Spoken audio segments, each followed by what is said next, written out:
क्योंकि मैं आप में से एक हूं। जब आप मुझे देखना चाहते हैं ना, तो शीशे के सामने खड़े होकर हर गरीब आदमी अपने आप को देखे तो उनको चल सेकंड में अपने आप को दिखाई देगा। क्योंकि मैं किसी मंत्री, मुख्यमंत्री, प्रधानमंत्री, किसी नेता का बेटा नहीं। मैं आपकी तरह एक बाबा साहब के देश संविधान से जो आरक्षण का अधिकार मिला, उससे मेरे पिताजी को सरकारी नौकरी मिली और मैं एक प्राइमरी स्कूल के जो हेडमास्टर थे उनका बेटा। और मैंने गरीबी देखी है और मैंने ये भी देखा है कि मेरे पिताजी ने अपनी टूटी चप्पल पहन के रखी, लेकिन मुझे पढ़ा। और जब मुझे पढ़ा, अगर आज मैं यहां बोल रहा हूं तो उस एजुकेशन की वजह से बोल रहा हूं कि ये सरकार, इन्होंने तो आपका एजुकेशन का बजट कम कर दिया है, लेकिन मैं आपको गारंटी देता हूं कि आप अपना मन मजबूत करें और अपनी पढ़ाई को सुचारू रूप से चलाएं। आने वाला कल आपका है, आपके लिए रोजगार भी होंगे, आपको आगे बढ़ने का अवसर भी मिलेगा, आपको पढ़ने के लिए जो संसाधन चाहिए वो भी मिलेंगे। हम लोगों ने सारा ब्लूप्रिंट जो है वो तैयार कर लिया। और मेरे द्वारा कही गई बात को अपने समाज के बीच ले जाने के लिए अगर आप संकल्प ले लो तो 2022 में यहां गरीबों की सरकार बनेगी, आजाद समाज पार्टी की सरकार बनेगी। आने वाले 5 साल में एक एक घर को जो है वो जो सुविधाएं मेरे को मिलती है वो अगर ना दी तो राजनीति नहीं करूं अपनी जिंदगी में। याद रखना मेरी बात, वो मशीन तोड़ देंगे, जिसकी लाठी में जोर होता है ना उसकी वोट नहीं करा सकता। बाजीराम के चेहरे हैं, बाजीराम साहब कहते थे कि बैलेट के साथ बुलेट की तैयारी रखनी है। डंडा और झंडा दोनों मजबूत है।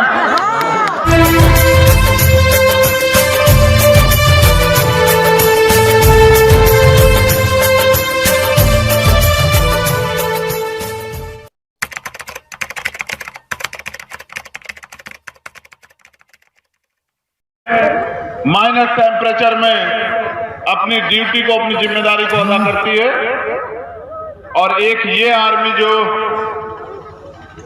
भीम आर्मी के राष्ट्रीय अध्यक्ष माननीय विवेकानंद सिंह और आप तमाम कार्यकर्ताओं की मेहनत से जो बनी है, जिसको एक ही उद्देश्य मैंने दिया है कि बाबा साहब अम्बेडकर के अधूरे सपने को पूरा करना। तो जिनको खुद इस समाज की सुरक्षा करनी है, समाज की जिम्मेदारी उठानी, समाज के लिए लड़ना है, समता, समानता, बंधुत्व, भाईचारे का देश बनाना है, समता मूलक समाज की स्थापना करनी है, अगर उनको भी पुलिस के ऑर्डर से काम करने की आदत पड़ जाएगी तो मुझे नहीं लगता है कि हमारा मिशन जो है वो सफल हो पाएगा।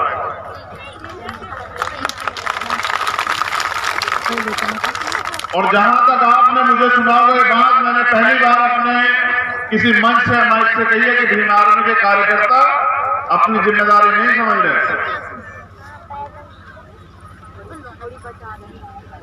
मगर मुझे आशा और पूर्ण विश्वास है कि आने वाले कल में ये जो नौजवान मेरे सामने बैठे हैं, ये जो इस देश का भविष्य है, ये एक अनुशासित सिपाही बनकर और आजाद समाज पार्टी को इस प्रदेश में नहीं देश में एक बड़ी ताकत बनाने का काम करें।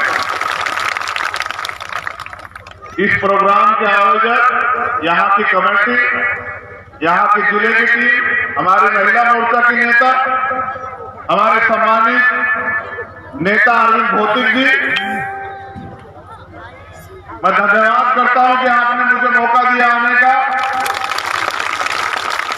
और ये जो जनता सामने बैठी हुई है, जो मालिक होती है लोकतंत्र में, इनका भी धन्यवाद करता हूं कि हम तो छांव में हैं और वो धूम में बड़े लंबे समय से इंतजार कर रहे हैं। मैं आपका बहुत बहुत धन्यवाद करता हूं और मैं आपका ज्यादा समय नहीं लूंगा। मैं बस 15 से 20 मिनट में अपनी बात को खत्म करूंगा और मैं ये उम्मीद करूंगा कि आप मुझे सुनेंगे और जो मैं कहना चाहता हूं उसको समझेंगे। क्या आप मेरी मदद करेंगे? जी सर। दोनों हाथ उठा के बताओ मदद करोगे? जी सर। चलिए, धन्यवाद। अच्छी बात यह है कि आज की सभा में जहां छोटे छोटे बच्चे हैं, वहां हमारी नौजवान बहनें भी हैं, हमारी माताएं भी हैं, हमारी दादी भी हैं, हमारी चाची भी है। जहां नौजवान साथी हैं वहां हमारे बड़े भाई भी हैं, हमारे बुजुर्ग भी हैं और पीछे तो तमाम जो लोग वहां बैठे हैं वो हमारे सम्मानित जो है अभिभावक हैं, हमारे बुजुर्ग हैं। मैं उनका भी धन्यवाद करता हूं। आज हम सब लोग यहाँ एक उद्देश्य के लिए इकट्ठा हुए और उद्देश्य यह है कि आप सब लोग यहाँ इसलिए इकट्ठा हुए कि मैं यहाँ से जो बात कहूंगा उसको आप सुनेंगे और उस पर अमल करेंगे। लोकतंत्र, जब ये देश अंग्रेजों के हाथ में था तब भी यहाँ डेमोक्रेसी थी, यानी कि यहाँ लोकतंत्र था, इलेक्शन होते थे, लेकिन सभी लोगों को वोट का अधिकार नहीं था। फिर जब ये देश आजाद हुआ तो जो पहले प्राइम मिनिस्टर बनाए गए वो चुनाव से नहीं बने।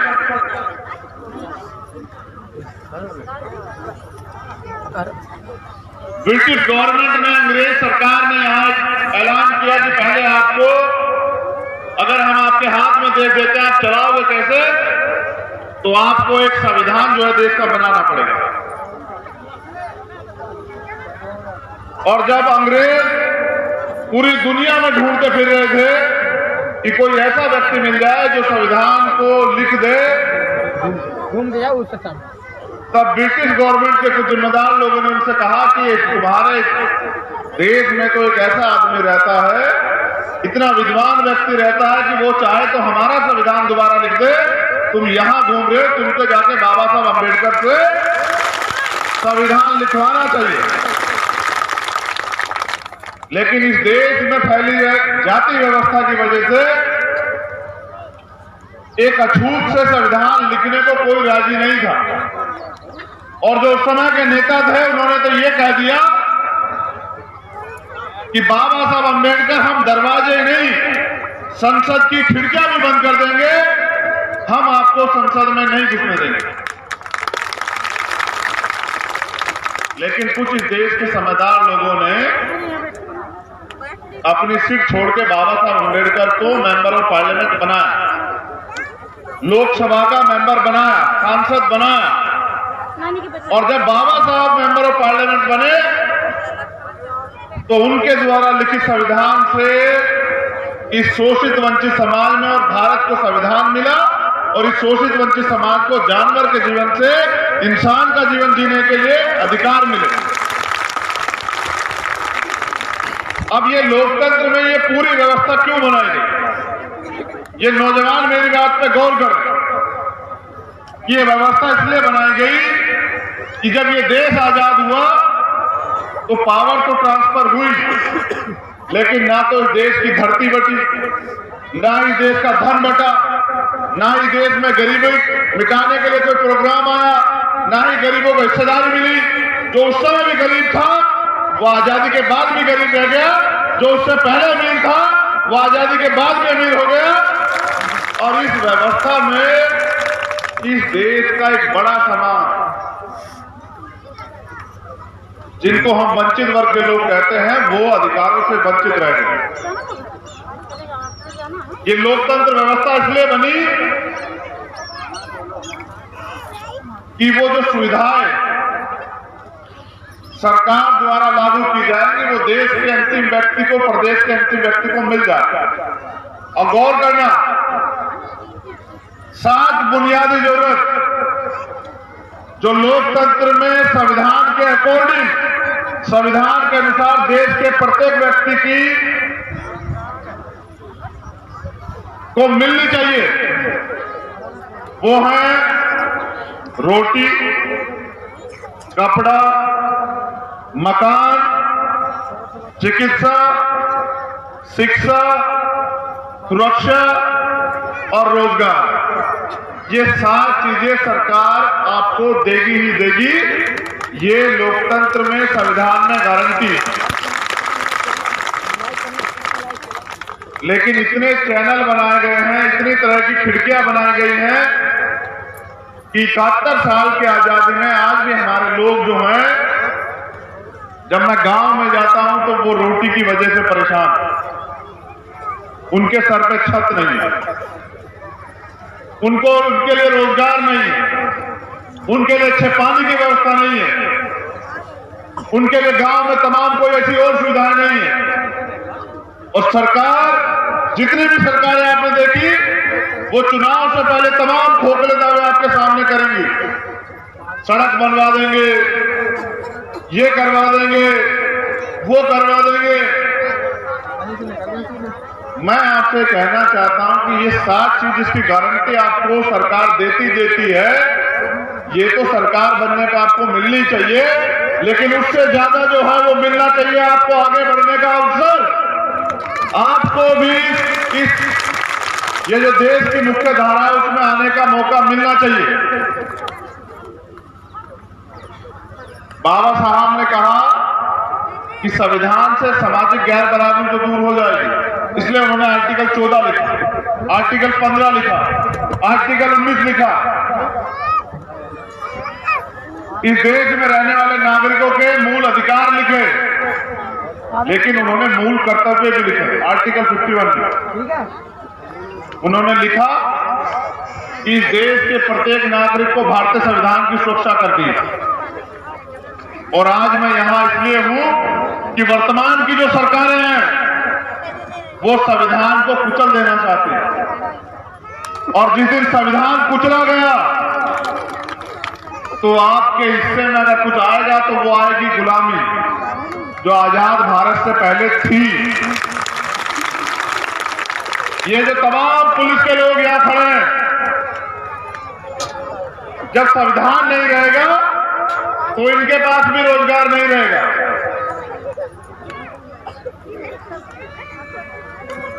पुलिस की जिम्मेदारी है जनपद के लॉ एंड ऑर्डर को मेंटेन करना, और अगर कोई किसी को नाजायज रूप से परेशान कर रहा है तो उसके लिए न्याय सुनिश्चित करना।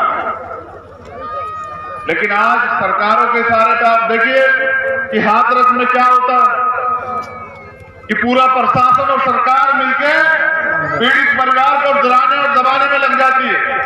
तो जिसलिए मैंने कहा कि सत्ता में बैठे लोग आज संविधान के खिलाफ चल रहे हैं, और वो इसलिए चल रहे हैं क्योंकि राजनीतिक सत्ता उनके हाथ में। और मैं चाहता हूं कि ये राजनीतिक सत्ता हमारे लोगों के हाथ में आए, क्योंकि जितनी राजनीतिक सत्ता हमारे लोगों के हाथ में आएगी तो फिर मैं बताता हूं आप लोगों को क्या होगा।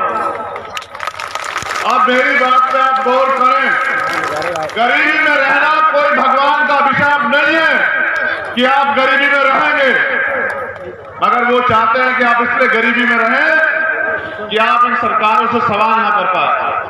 क्योंकि जिस दिन आपके पेट, मेरी बात पे गौर करना, गांव के तमाम लोग यहां मौजूद हैं।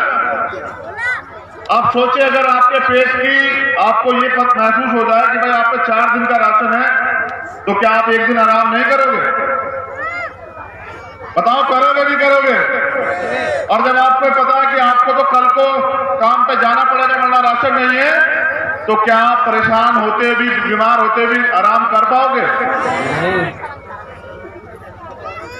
तो ये इसलिए सिस्टम बनाया कि गरीब गरीब बना रहे और वो सिर्फ रोटी की लड़ाई लड़ता रहे। और मैं ये कहता हूं कि अब ये बुराई, ये परेशानी के दिन खत्म होने चाहिए।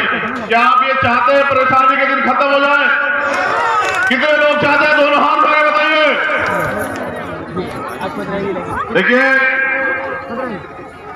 माननीय काशीराम साहब ये कहते थे कि जिनका राज नहीं होता ना, उनकी बहन बेटियों पर अत्याचार भी होते हैं, उनके अधिकार भी छीने जाते हैं, उनको सताया भी जाता है, उनके साथ भेदभाव भी होता है, और उनका जीवन इंसान होने के बाद भी गुलामों जैसा रहता है। और बाबा साहब ने कहा कि पोल्ट्री की मास्टर की राजनीतिक सत्ता वो चाबी है जो आपके सारे ताले खोल देगी। अब मैं ये पूछना चाहता हूं, पूरी ईमानदारी से बताइए, अगर सत्ता आपके हाथ में होगी तो क्या कोई आपको सता पाएगा? क्या कोई आपके साथ अन्याय कर पाएगा? क्या कोई आपके अधिकार छीन पाएगा? क्या कोई आपको अपमानित कर पाएगा? क्या आपके लिए नीतियां नहीं बनेंगी? बनेगी या नहीं बनेगी? और जब आपके लिए नीतियां बनेगी, आपका विकास होगा नहीं होगा? देखिए, हमारी लड़ाई सबसे पहले खुद से, कि हमें तय करना है कि हम आने वाले कल में इस देश में किस तरह रहना चाहते हैं। मैंने तमाम तरह की परेशानियां देखी और मैं अपनी जाति जिंदगी से जुड़ी बात आपसे नहीं करना चाहता, क्योंकि मैं आप में से एक हूं। जब आप मुझे देखना चाहते हैं ना, तो शीशे के सामने खड़े होकर हर गरीब आदमी अपने आप को देखे तो उनको चंद्रशेखर उनका अपने आप में दिखाई देगा। क्योंकि मैं किसी मंत्री, मुख्यमंत्री, प्रधानमंत्री, किसी नेता का बेटा नहीं हूं। मैं आपकी तरह एक बाबा साहब के दिए संविधान से जो आरक्षण का अधिकार मिला, उससे मेरे पिताजी को सरकारी नौकरी मिली और मैं एक प्राइमरी स्कूल के जो हेडमास्टर थे उनका बेटा हूं। और मैंने गरीबी देखी है और मैंने ये भी देखा है कि मेरे पिताजी ने अपनी टूटी चप्पल पहन के रखी, लेकिन मुझे पढ़ा। और जब मुझे पढ़ा, अगर आज मैं यहां बोल रहा हूं तो उसी एजुकेशन की वजह से बोल रहा हूं। मैं नौजवान साथियों से कहना चाहता हूं, अपनी बहनों से, कि ये सरकार, इन्होंने तो आपका एजुकेशन का बजट कम कर दिया है, लेकिन मैं आपको गारंटी देता हूं कि आप अपना मन मजबूत करें और अपनी पढ़ाई को सुचारू रूप से चलाएं। आने वाला कल आपका है, कल आपका राज आएगा, आपके लिए रोजगार भी होंगे, आपको आगे बढ़ने का अवसर भी मिलेगा, आपको पढ़ने के लिए जो संसाधन चाहिए वो भी मिलेंगे। हम लोगों ने सारा ब्लूप्रिंट जो है वो तैयार कर लिया है। आपके आगे बढ़ने का रास्ता कैसे बनेगा, ये समाज कैसे तरक्की करेगा, इस समाज की हिस्सेदारी कैसे मिलेगी, ये सारा रास्ता हमने तैयार कर लिया। अब जरूरत है तो मैं भीम आर्मी के नौजवानों से कहना चाहता हूं कि याद करो, एक एक दिन वो याद करो। पिछले 5 साल में ना आपने धूप देखी, ना आपने बरसात देखी, ना आपने ठंड देखी, ना आपने गाड़ी की परवाह की, ना आपने तमाम तरह कोई और परेशानियां देखी, ना आपने दिन की परवाह करी, ना रात की परवाह करी। और जब भी मैंने कोई आदेश करा या आपने कहीं शोषण होते देखा, तो आप तमाम तरह से उनके बीच लड़ने के लिए चले गए, उनको अधिकार दिलाने के लिए चले गए। जितनी मेहनत आपने पिछले 5 साल में की है, 1 साल और उतनी मेहनत अगर आप इस समाज को जगाने के लिए और मेरे द्वारा कही गई बात को अपने समाज के बीच ले जाने के लिए अगर आप संकल्प ले लो, तो 2022 में यहां गरीबों की सरकार बनेगी, आजाद समाज पार्टी की सरकार बनेगी। देखो, ये जो लड़ाई है ना, ये अधिकारों की लड़ाई, ये सरकारें जब फंसती है ना, जब कोई इनसे अपना अधिकार मांगता है, तो ये धर्म की चादर ओढ़ लेती है, ये मजहब की चादर ओढ़ लेती है। हमारी लड़ाई इस देश में धर्म और मजहब की नहीं है, हमारी लड़ाई इस देश में अधिकारों की है। और वो उन लोगों के लिए जिन 90% गरीबों पे 10% पूंजीपति कब्जा करके बैठे हैं उनके अधिकारों पे। जब कोरोना काल में देश भूख से लड़ रहा था, वो दिन याद है आपको, जब लॉकडाउन लगा हुआ था, आपके गांव में भी लॉकडाउन लगा होगा, लगा था नहीं लगा था, जब हमारे लोग मेहनत मजदूरी नहीं कर पा रहे थे, किस किस तरह से भीम आर्मी के नौजवानों ने अपने एक टाइम का भोजन का अपना पेट काट के अपने लोगों के लिए व्यवस्था कराई। क्या मैं भूल जाऊंगा इस बात को? वो समय याद करो कि कोरोना काल में जब कोई रोजगार का अवसर नहीं था, तब हमारे लोगों ने कितनी परेशानियां झेली। देश एक तरफ टूट रहा था, कमजोर हो रहा था, भूख से परेशान था, और पूंजीपतियों के शेयर जो है उनकी आमदनी बढ़ रही थी। ये जो सरकार है ना वर्तमान में भारतीय जनता पार्टी की सरकार उत्तर प्रदेश में, ये पूर्ण रूप से पूंजीपतियों की सरकार। और पूंजीपति अगर गरीबों के बारे में सोचते तो इस देश में ये बदहाली ना होती। यहाँ अमीर पहले भी थे, अमीर का कुत्ता भी बिस्कुट खाएगा और हमारा गरीब आदमी रोटी ना मिलने के कारण भूख से मर जाएगा। ये कैसी व्यवस्था है जब कहते हैं सबको बराबर का अधिकार है। मैं उत्तर प्रदेश के क्राइम की बात करूं तो रोज 2 या 3 महिलाओं का रेप एक जिले में हो रहा है। और ये मैं नहीं कह रहा, ये एनसीआरबी का डाटा, ये अखबारों का डाटा है। आप अपने जिले का अखबार उठाइए, आपको पता रहेगा। और मैं पूछना चाहता हूं कि उनका अपमान करने का अधिकार किसी को किसने दिया? वो सत्ता के संरक्षण में पड़ रहे गुंडे, उनको ये नहीं पता कि कल सत्ता बदल जाएगी और अगर सत्ता इन गरीबों के हाथ में आ गई फिर वो कहां जाएंगे?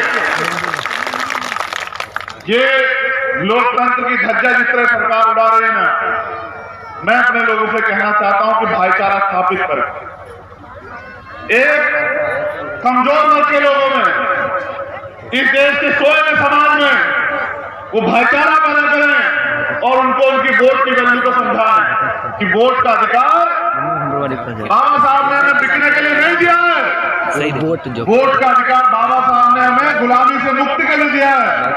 और वो जो गुलामी इतने लंबे समय से हमारे लोगों पे थोपी गई है, तुम नहीं चाहते कि गुलामी को काट दी जाए? बताओ, चाहते हैं नहीं चाहते कि गुलामी को खत्म करा जाए? इतनी हल्के आवाज में गुलामी खत्म नहीं होती है। यहाँ जो लोग खड़े हैं उनको पता लगना चाहिए कि नौजवान ये चाहता है कि अब वो इस देश में, प्रदेश में अधिकार चाहता है, अपना हिस्सा चाहता है। बताओ, अपनी हिस्सेदारी चाहते हो नहीं चाहते हो? अभी भी मुझे आनंद नहीं आया। बताओ, चाहते हो नहीं चाहते हो? देखो, दो ही रास्ते हैं, मान लो तो हार और ठान लो तो जीत। और जीत के लिए क्या चाहिए? संघर्ष। एकदम संकल्प कि मुझे कुछ करके दिखाना। सोचिए, जब कमरे के बाहर बैठने वाले बाबा साहब अंबेडकर इस देश के सबसे ज्यादा विद्वान व्यक्ति बन सकते हैं, तो क्या हम इस देश की सत्ता पे काबिज नहीं हो सकते हैं? क्या बाबा साहब तो अकेले थे, क्या आज भी हम लोग अकेले हैं? देखो, मेरी बात सुनो, पानी में हो रही चल रही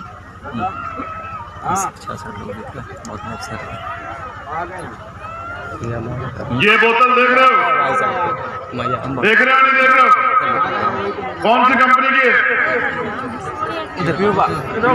तुम खड़े हो जाओ बीच में, देख नौजवान जिसको टीका लगा रहा, खड़े हो जाओ। कौन सी कंपनी के बताओ? एक्वाफिना है? लो पकड़ो, ये बताओ, जिनको जो तालाब से पानी ना पीने दिया जाता हो, आज बाबा साहब अम्बेडकर की वजह से एक्वाफिना का पानी पी रहे हैं नहीं पी रहे हैं? जब बाबा साहब अम्बेडकर ने हमें अब अधिकार दे दिया, वोट का अधिकार दे दिया, सरकार बनाने की ताकत दे दी, तो क्यों हम लोग अपनी सरकार नहीं बना पा रहे? क्या हम लोग कमजोर हैं? नहीं। क्या हम लोग बिकाऊ हैं? क्या हमारा जमीन मर गया है? रोटी खाते हो नहीं खाते हो? देखो, मैं ये चाहता हूं कि आप मुझे मौका दें। अगर आप मुझे मौका देंगे तो मैं जानता हूं जो भीम आर्मी के लोग यहाँ बैठे हैं, मैं लोगों की बात नहीं कर रहा हूं। क्या मैंने तुमसे किया हुआ कभी कोई एक भी वादा पीछे छोड़ा है? नहीं। क्या किसी मामले में कभी मैंने निराश किया है? नहीं। क्या कभी कोई ऐसी लड़ाई हुई है अधिकारों की जिसमें मैं पीछे हट गया? नहीं। क्या कभी मैं तुम्हारे जेल मुकदमों के किसी और पीछे डरा? नहीं। तो मेरा कोई हक नहीं रहता? क्या मुझे मौका नहीं मिलना चाहिए? क्या अगर मुझे मौका मिलेगा, क्या तुम्हें भरोसा नहीं है क्या कि तुम्हारी जिंदगी में बदलाव होगा? बताओ, होगा। अरे मुझे मौका मिलेगा तो तमाम नौजवानों को रोजगार मिलेगा। जितने नौजवान शिक्षित बेरोजगार घूम रहे हैं उनको रोजगार मिलेगा। हमारी माताओं बहनों को सम्मान मिलेगा, उनको घर पे रोजगार मिलेगा। जो नौजवान पढ़ना चाहते हैं उनको पढ़ने की आजादी मिलेगी और उनके लिए उनके माता पिताओं को किसी से उधार साहूकार से लेना नहीं पड़ेगा। उसकी व्यवस्था सरकार करेगी।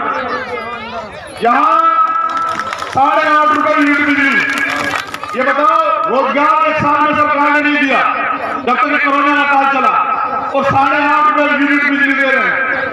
और जो बिजली ना दे पाए गरीब, उसको मुकदमा लिख देते हैं। सोने के तारों में आती है उत्तर प्रदेश में बिजली। तुम अपनी सरकार बनाओ, मैं तुम्हारी बिजली फ्री कर दूंगा, आप चिंता मत करो, बेफिक्र रहो।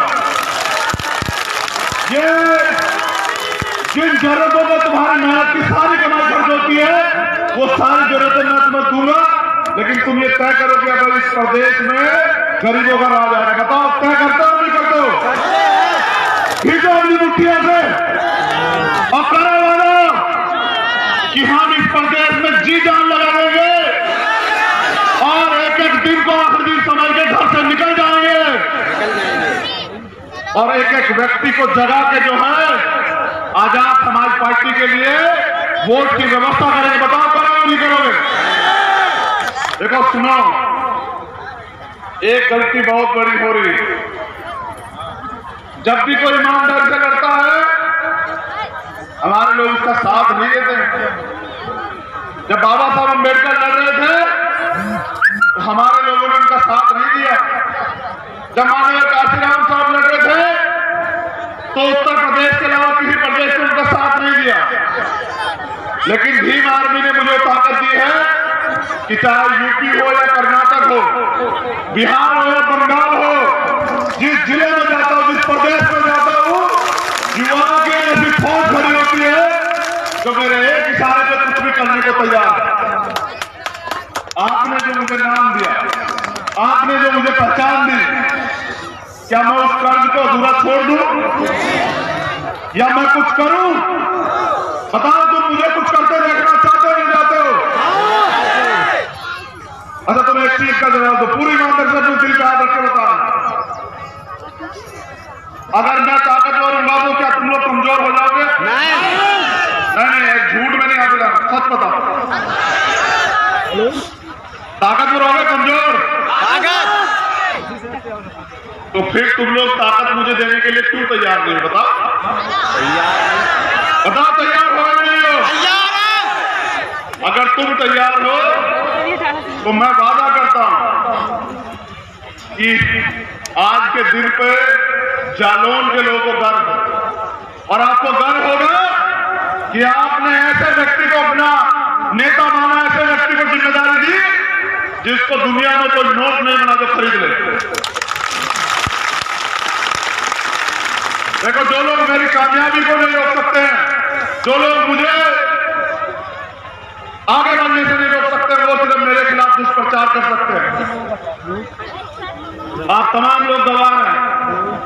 क्या कभी आपने सुना कि किसी के आगे आपके भाई ने झुकाव महसूस किया? कभी आपके आत्मसम्मान को ठेस पहुंचने दी? तो देखो, सामाजिक काम हमने लंबे समय तक किया। अब मैं सिर्फ राजनीतिक व्यवस्था में आपको सामने चाहता हूं और मैं किस लिए चाहता हूं ये बता देना चाहता हूं। सोचे अगर बाबा साहब अम्बेडकर संसद में ना गए होते क्या संविधान लिख पाते? और अगर संविधान ना लिख पाते क्या आपको अधिकार मिलते? देखो, मैं चाहता हूं कि हमारे लोगों के जीवन में बदलाव, उनको जमीनें मिले, उनको नौकरी मिले, उनको मकान मिले, उनके तमाम व्यवस्थाएं हो, उनकी गरीबी दूर हो। लेकिन मेरे पास अभी कोई चाबी नहीं है। अगर एक बार आप मुझे कलम की ताकत देंगे तो विश्वास कीजिए हर एक घर में जो है ना वो चंद्रशेखर अपने आप नजर आएगा।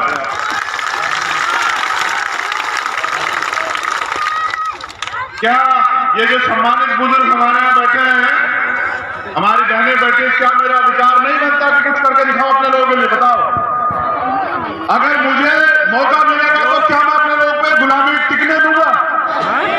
अरे सुनो पूरी ईमानदार से, अगर जिस दिन हमें मौका मिलेगा हमारा आदमी जमीन पे नहीं बैठेगा, हमारा आदमी कुर्सी पे बैठेगा और उसको कुर्सी पे खाने का चंद्रशेखर आजाद करेंगे, ये हमारी जिम्मेदारी है।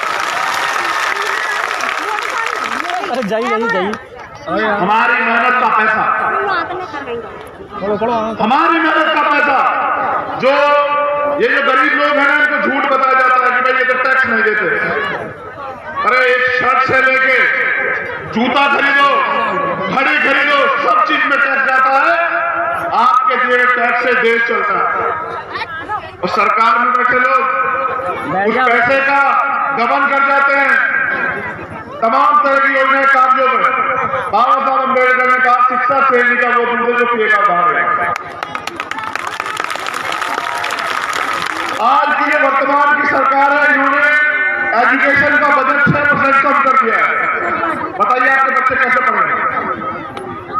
और जब आपके बच्चे पढ़ेंगे नहीं तो कहां पे जाएंगे बताइए?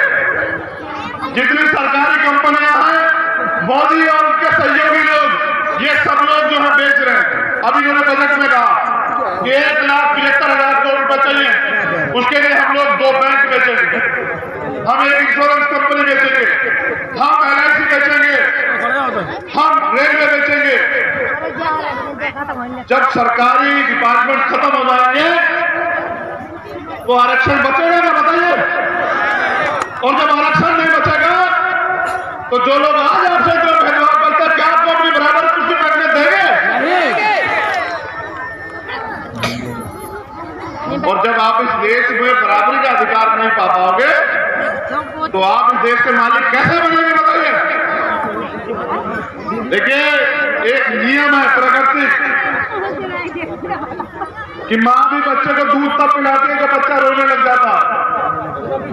उससे पहले माँ नहीं पिलाती दूध, उसको लगता है उसका पेट भरा हुआ। अगर आप अन्याय के खिलाफ आवाज नहीं उठाओगे, अपना हक नहीं मांगोगे, तो आपको यहाँ पर कुछ नहीं देने वाला, ये बात आप जान लो।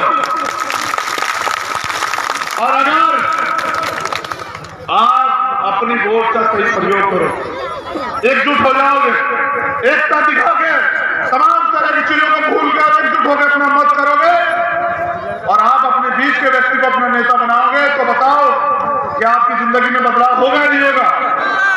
और जब आपकी जिंदगी आपके हाथ में सत्ता होगी तो आपको नौकरी मांगने के लिए बाबूजी बताइए किसी और के पास जाना पड़ेगा क्या? क्या आपको मकान के लिए किसी और के पास जाना पड़ेगा क्या?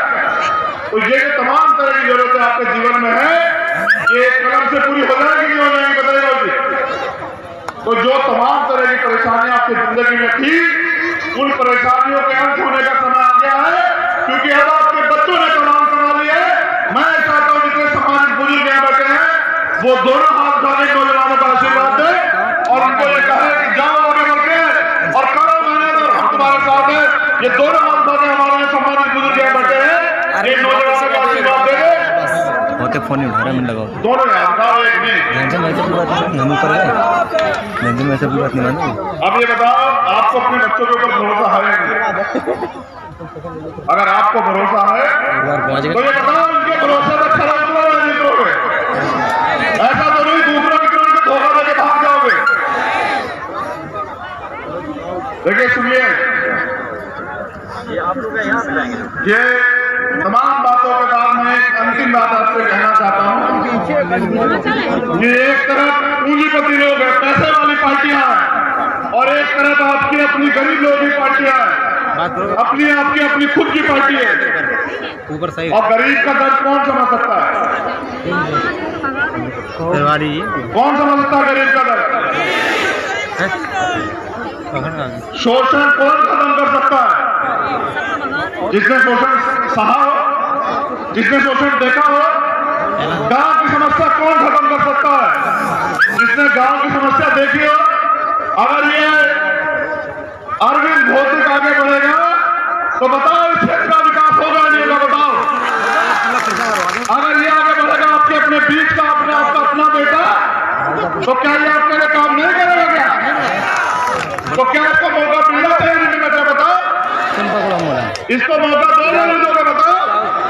तो फिर मैं ये गारंटी लेता हूं कि ना बिकने वाला समाज और ना बिकने वाले नेता और ना बिकने वाला स्वाभिमानी नेतृत्व पैदा करने की जिम्मेदारी चंद्रशेखर आजाद की है। आपका काम है कि सहयोग की भावना से जो है अब घर से निकल के काम करें। ये नौजवान यहाँ बैठे हैं, ये बताओ, ये जो तमाम तरह की परेशानियों की जिंदगी जी रहे से मुक्ति चाहते हैं? चाहते हैं? दोनों हाथ उठाकर बताओ, चाहते हैं नहीं चाहते? ये नौजवान हाथ ऊपर ही रखते हैं। हाँ भाई तो गए। अगर भीम आर्मी के नौजवान हाथ ऊपर नहीं रख सकता तो वो समाज की बहनों की सुरक्षा कैसे करेगा बताइए? बोलिए तो बहुत परेशान हो। चलो नीचे कर लो, अब भरोसा हो गया पूरा। देखो एक चीज जान लो, आपस में तमाम तरह की लड़ाइयां आपने हो सकती है। अब 1 साल के लिए लड़ाइयों को भूल जाओ और एक चीज याद करो एक सपना अपने घरों की दीवार पे लिख लो। जैसे बाबा साहब अम्बेडकर ने कहा था कि हमें इस देश का शासक बनना है। क्या बनना है? क्या बनना है? बस तुम अपने घर पे लिखो, अपने दीवार पे जहां तुम सोते हो कि हमें 2022 में उत्तर प्रदेश में क्या बनानी है, क्या बनानी है, तुम बताओ। कहता हूं कि जो भरोसा आपने मुझ पर किया वो कभी आपका भरोसा कमजोर नहीं पड़ेगा। ना झुकूंगा, ना रुकूंगा, ना बिकूंगा, और जब तक जीऊंगा तुम्हारा रहूंगा, ये वादा करता हूं आप लोगों को। और तुम्हारे नौजवान मुट्ठी बंद करके विश्वास दिला दे कि भाई तुम जाके काम करो और जालौन में सारी जिम्मेदारी हम समझा। यूपी जाओ जैसे भाई साहब। लेकिन मान्यवर काशीराम साहब का सपना तब पूरा होगा जब दिल्ली की गद्दी पे जो है नीला झंडा लहराया जाएगा। याद रख लो मेरी बात को। तो यूपी में मेहनत करोगे, लेकिन यूपी में मेहनत करके चुप नहीं बैठेंगे, फिर चलेंगे दिल्ली की तरफ को और बनाएंगे दिल्ली में भी सरकार। जय भीम, जय भारत, जय संविधान। अच्छा, एक प्रभारी जी का आदेश है कि भैया देखो हमारे लोग जो हैं आज आपने समझा के तैयार कर दिए, अब ये शांति से जो है वो जाएंगे। शांति से जाओगे नहीं जाओगे बताओ? ऐसा तो नहीं कि ये पुलिस वाले मुझे कहे कि देखो चंद्रशेखर के जो साथी हैं, इसके जो भाई हैं, ये तो अनुशासन ही नहीं मानते, मेरी बेइज्जती करवाओगे क्या? बताओ। हमारी माता बहनें बैठ जाए।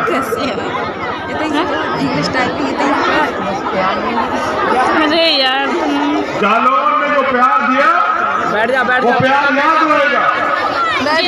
छोटू बैठ जा। ये नौजवान एक मिनट के लिए चुप हो जाए। बैठ जा बैठ जा। ये तुम क्या नाम है तुम्हारा? खड़ी हो जाओ। तुम जो खड़ी थी खड़ी हो जाओ। क्या नाम है तुम्हारा? पढ़ती हो? बोल रहे नहीं। कौन सी क्लास की? 7 क्या बनना चाहती हो? पुलिस बनना चाहती हो? सुनो, इसका जो सपना है ना सेनानी का, ये सरकार तो सरकार डिपार्टमेंट खत्म कर देगी। कौन पूरा करेगा? दोबारा बताओ, कौन पूरा करेगा? इन बहनों को विश्वास दिलाते हो? चलो फिर ठीक है। देखो मैं अपनी बहनों से कहना चाहता हूँ बोलो कि जब भी करें, अभी हमारे एक बहन जेल में, आप लोगों को जानकारी होगी नजदीक की है या नहीं है? मैंने कहा कि मैं 17 में जाऊंगा जेल मिलने के लिए हरियाणा, तो मैं बार बार तो नहीं आ पाऊंगा। तो यहाँ चंद्रशेखर कौन है? यहाँ तो आप ही लोग हो। तो मुझे तो नवदीप के लिए भी लड़ना है, और मुझे रमन के लिए भी लड़ना है, और मुझे तो और प्रदेश में कहीं और जाके किसी और, अभी मैं कर्नाटक गया था भास्कर प्रसाद के लिए लड़ने के लिए। तो मुझे तो तुमने बहुत काम दिया है। क्या जालौन में मुझे दोबारा सोचना पड़ेगा कि वहां लोग कमजोर रहेंगे? बताओ ये नौजवान, क्या यहाँ की बहनों के सम्मान के अधिकारों की बात आएगी तो क्या मेरी जरूरत पड़ेगी? ठीक। तो जो हमारी माताएं बहनें बैठी हैं, पड़ेगी तो हमारा तो खून भी हाजिर है। अपने खून का एक कतरा लुटा देंगे तो आप देखते जाओ। खाने कमाने के लिए नहीं आए। बनेगा, बिल्कुल बनेगा। मैं क्या कह रहा हूं ठीक है, पहुंचेगा तुम लोग कि बोल तो दे सब चीजें बनेगी। देखिए बहुत ईमानदार से बता रहा हूं, अब बात छिड़ गई है तो बतानी पड़ेगी। देखिए मैं सबका सम्मान करता हूं, लेकिन झुक के समझौता कभी नहीं करूंगा। ये बात याद रखे सब लोग।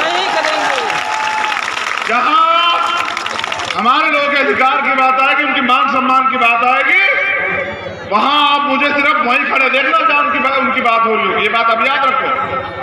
तो मैं अपनी माताओं बहनों से कहना चाहता हूं कि बहुत दिन हो गए आपको गरीबी देखते हुए।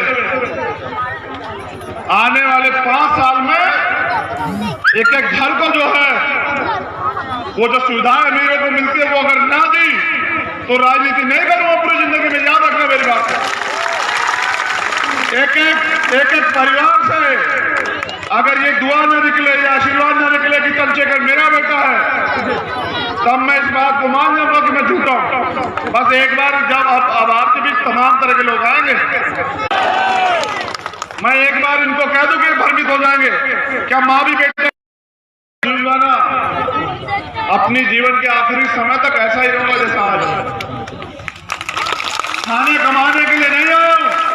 खाना कमाना होता तो कुछ और सोचता।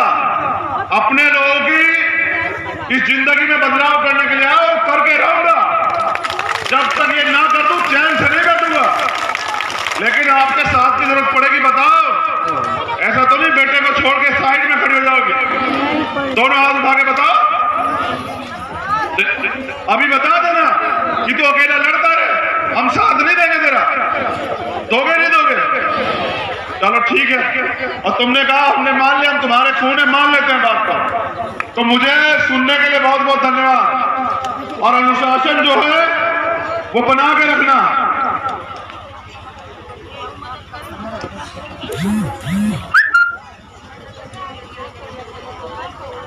ये हमें गाड़ी में बता देना।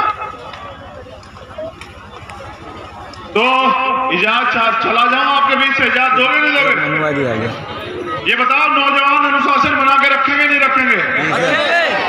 अगर आज मुझे किसी ने कह दिया कि भाई देखो आपके कार्यकर्ता अनुशासित नहीं है, तो फिर ये मेरा अपमान है। देख लो, सोच लो भी। पक्का? इधर आओ, इधर आओ सब लोग, जल्दी इधर आओ, इधर आ जाओ सब लोग। जिनसे पैदा हुआ इनसे खतरा कैसा हो सकता है बताओ? नेताजी, अरे पत्रकार महोदय आप भी आओ। माँ बेटों के बीच में, भाई बहनों के बीच में नहीं आना चाहिए किसी ने। ये इन्होंने एक शिकायत की थी।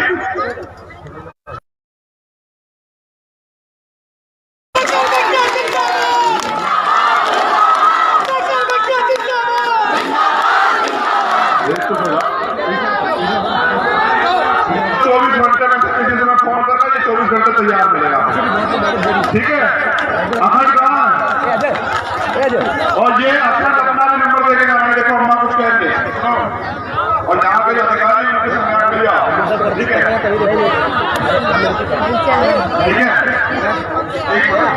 अच्छा, एक अम्मा यहाँ से भी कहे कि वो वोट चुरा लेते हैं। वो काशीराम के चेहरे हैं। काशीराम साहब कहते थे कि बैलेट के साथ बुलेट की तैयारी रखनी है। तो डंडा और झंडा दोनों मजबूत हैं।